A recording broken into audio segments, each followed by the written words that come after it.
In this video tutorial, we are going to show you how to attach and remove your helmet's inner and outer visors.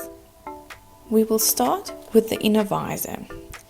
Starting on the right hand side of the visor, pull the inner visor gently until you hear the inner visor click out of the socket. Repeat this on the left hand side of the inner visor.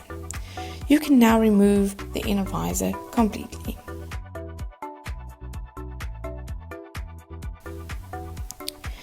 To clip the inner visor back into position, lay the helmet on its side and insert each side of the inner visor back into the visor sockets.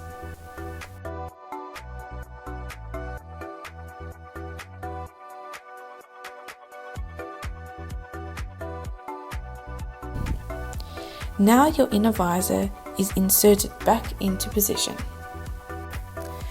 Next, we will show you how to attach and remove your outer visor.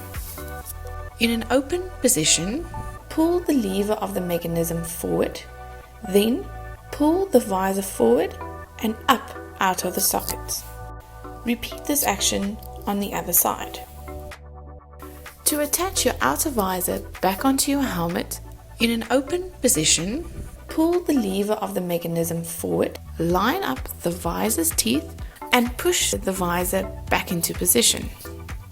You will hear 2 clicks to indicate that the visor is in place. Repeat this action on the other side. Thank you for watching our video.